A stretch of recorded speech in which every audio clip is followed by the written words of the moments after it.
రైస్లోకి కానీ చపాతీలోకి కానీ తినడానికి ఈజీగా మనం చికెన్ మెంతుకూర చేసుకున్నామండి. ఎలా చేసుకోవాలో ప్రాసెస్ చూద్దామండి. ఎంతో టేస్టీగా ఉంటుందండి ఈ కర్రీ.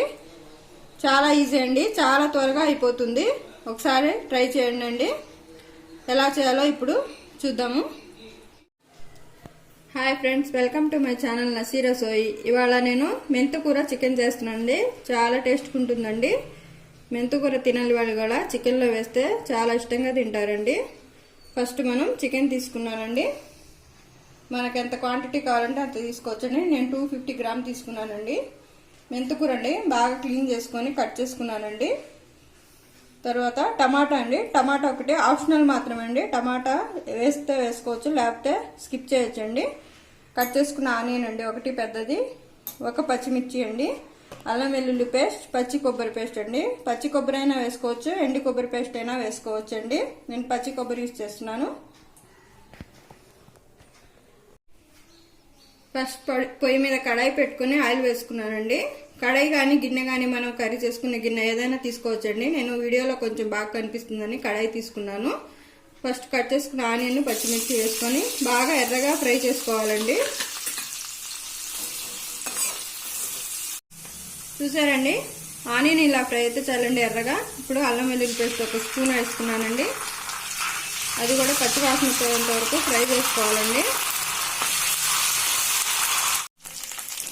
అల్లం వెల్లుల్లి పేస్ట్ బాగా ఫ్రై అయిన తర్వాత మనం చికెన్ వేసుకోవాలండి. నీట్గా కడిగి పెట్టుకున్న చికెన్ అండి. చికెన్ బాగా నీట్గా కడిగానండి. తర్వాత దీంట్లోనే టమాటా వేస్తున్నానండి. టమాటా వేసిన తర్వాత ఉప్పు పసుపు యాడ్ చేయాలండి. ఉప్పు వేస్తానండి, కళ్ళుప్పు అండి. నేను కళ్ళుప్పే యూజ్ చేస్తానండి కర్రీస్లోకి. తర్వాత పసుపు వేస్తున్నానండి.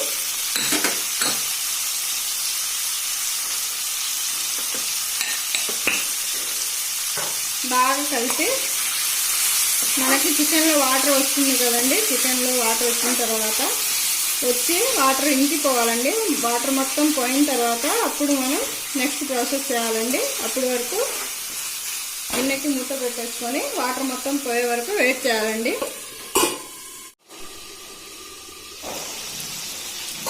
చూసారండి, ఈ విధంగా చికెన్లో వాటర్ అయిపోయింది, ఆయిల్ సపరేట్ అయిపోయింది. ఆయిల్ సపరేట్ అయిన తర్వాత ఇప్పుడు మనం కొబ్బరి పేస్ట్ వేస్తున్నామండి.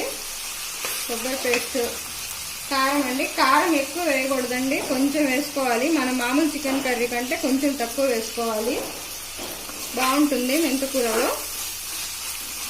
ఇదంతా బాగా ఫ్రై చేసుకోవాలి. మెంతుకూర మనం కట్ చేసుకున్న మెంతుకూర కూడా వేసుకొని ఒక 5 మినిట్స్ బాగా ఆయిల్లో ఫ్రై అవ్వనివ్వాలండి. బాగా ఫ్రై అయిన తర్వాత కొంచెం వాటర్ వదిలి ఒక 10 మినిట్స్ లో ఫ్లేమ్లో ఉడికించుకోవాలండి. ఇప్పుడు ఇది బాగా ఫ్రై అవ్వాలండి ఆయిల్లో. చూసారండి, మెంతుకూర బాగా ఫ్రై అయిపోయింది ఆయిల్లో. మనం వేసుకున్న కొబ్బరి పేస్ట్, కారం అంతా ఆయిల్లో బాగా ఫ్రై అయిన తర్వాత కొంచెం వాటర్ వేసుకోవాలండి, ఎక్కువ వేసుకోకూడదు. కొంచెం వేసుకొని ఒక 10 మినిట్స్ లో ఫ్లేమ్లో ఉడికించుకోవాలండి బాగా. చూసారండి, చాలా కొంచెం వేసాను నేను. ఇలా వేసుకొని కొంచెం గ్రేవీ లాగా చపాతీలోకి కానీ రైస్లోకి కానీ చాలా బాగుంటుందండి. మెంతుకూర చికెన్ సూపర్ ఉంటుందండి. చపాతీలోకి కూడా, పూరీలో అయినా తినొచ్చండి ఇష్టమైతే. ఇప్పుడు దీన్ని 10 మినిట్స్ లో ఫ్లేమ్లో, చాలా లో ఫ్లేమ్లో మనం ఉడికించుకుందామండి. తర్వాత మన చికెన్ మెంతుకూర రెడీ అవుతుందండి. 10 మినిట్స్ అయింది. మనం వాటర్ వేసి చూద్దామండి కర్రీ ఎలా ఉందో. మనం చూసారండి, బాగా ఉడికిపోయింది.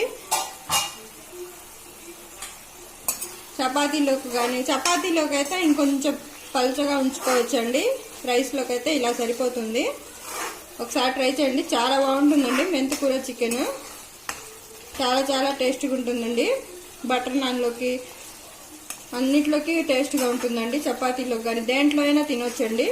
నా ఛానల్ నచ్చితే లైక్ చేయండి, షేర్ చేయండి, సబ్స్క్రైబ్ చేయండి. Thank you for watching.